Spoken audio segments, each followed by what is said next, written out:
Hello children. So today we are going to read our second chapter of geography. So children, so many things are present in our earth surface. Like I have already taught you in our first chapter about your lithosphere, hydrosphere, biosphere, atmosphere, isn't it, which creates the ecosystem, which creates environment, isn't it? So these all things are present on the earth surface, okay, so which we already read in our first chapter. So today we are going to read the second chapter, which is called your inside our earth. So many things which is present inside our earth surface also. Okay, so about them we are going to read in this chapter. Okay, so in this chapter, like so many layers are also found inside the earth surface, like many rocks, minerals. Okay, so about that we are going to read in this chapter. Okay, so let's start with the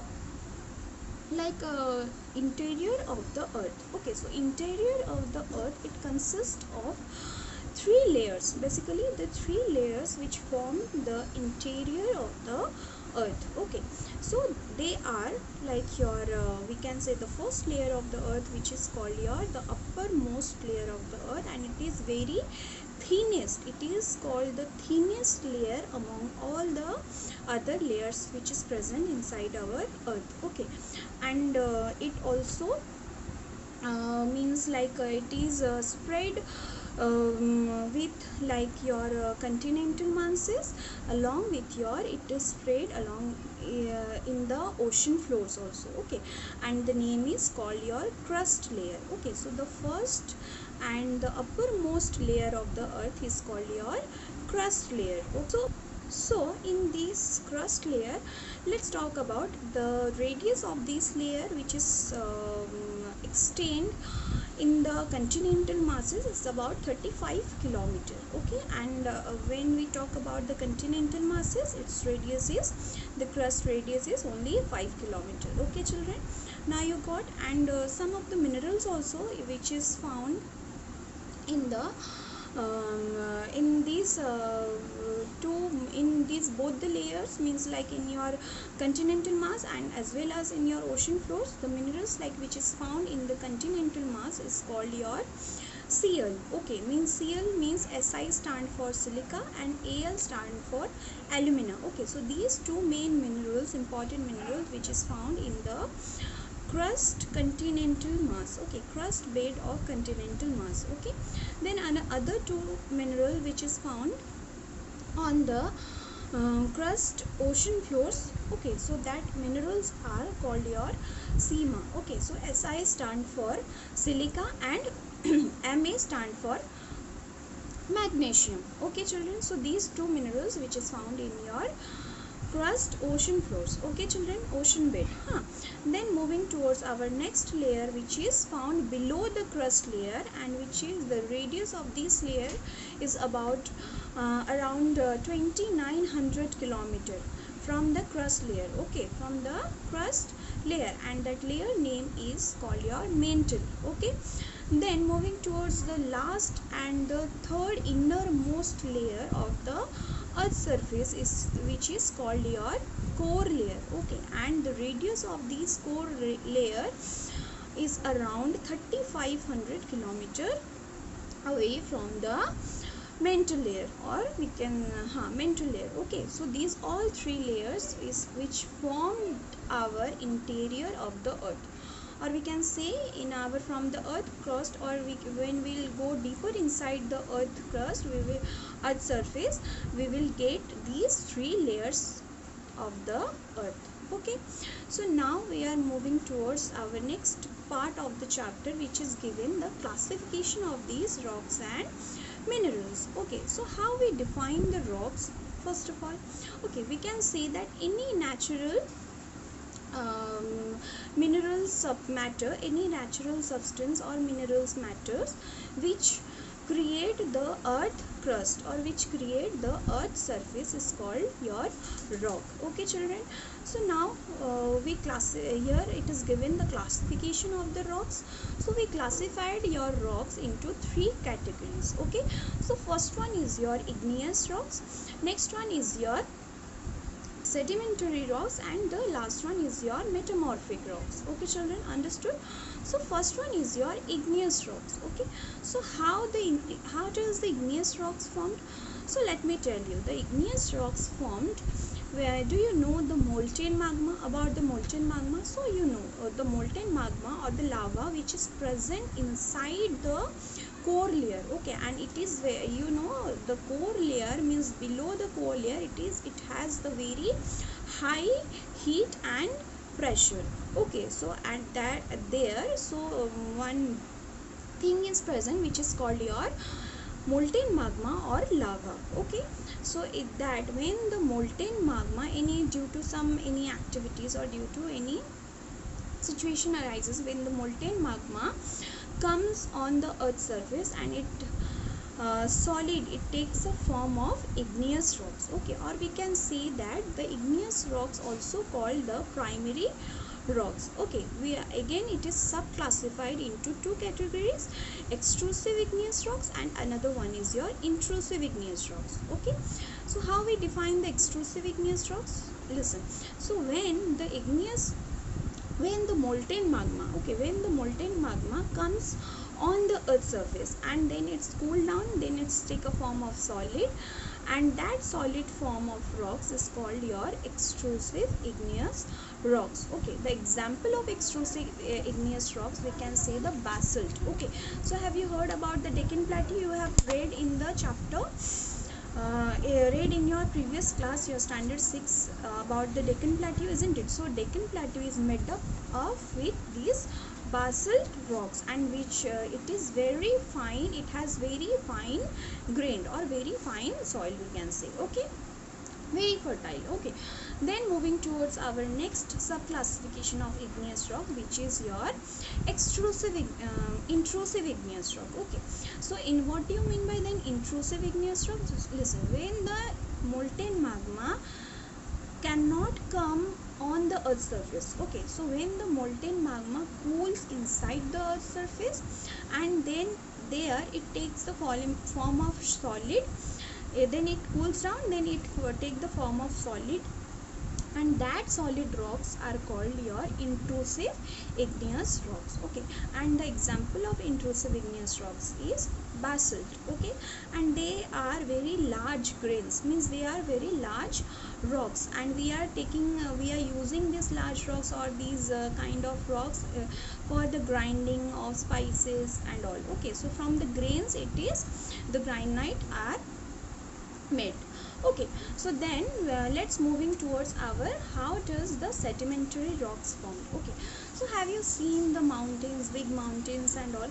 So you have seen the when some of the portion of the mountain when it break. Okay, so when rocks or any part of the mountain or any part of the area break down from the mountain, that pieces or that broken pieces the roll down from the great height, means from the peak level to the down level, means when it rolls down, then when it is hit or fell down to the surface of the mountain, then again it broken into several pieces.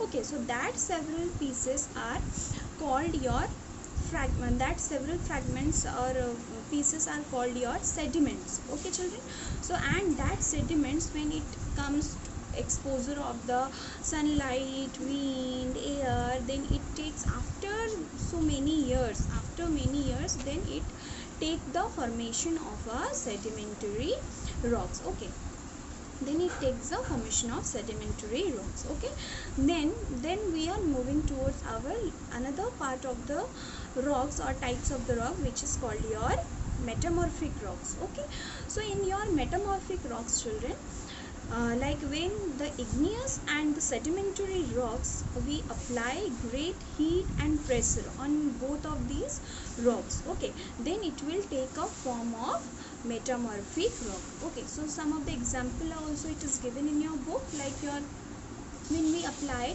great heat and pressure into the limestone rock, then it takes the change, then it changes into marble, which is called your metamorphic rock. Okay, then like another example is also given, like we can say when we apply great heat and pressure into the clay, then it will take a change of clay, then it will change to slate, which is called your metamorphic rock. Okay, then another part which is given in your chapter, the useful of rocks, means what are the advantages we are getting from the rocks, or we can say how the rocks are being advantageous for us. Okay, then like we can say they are very much useful to us, like by the rocks we can make the roads, many buildings and many houses also. Okay, then we can play, by using the rocks we can play several games. Okay, then games like your 5 stones, 7 stones. Okay, then like we are using these rocks to cutting and grinding the things. Okay, then we can use these rocks to rocks or minerals to make the medicine, different fertilizers. Okay, and different industries also we are using these rocks. Okay, then we are it is the rocks, means like rocks are in an, and we can say these minerals also we are getting by these inside the rocks only, isn't it? Like fossil fuels and all we are getting from the rocks only, isn't it, after many years back. Okay, so like this we are so many advantage or so many benefits we are getting from the rocks also. Okay, then after let's moving towards the rock cycle. Okay, then what do you mean by rock cycle, children?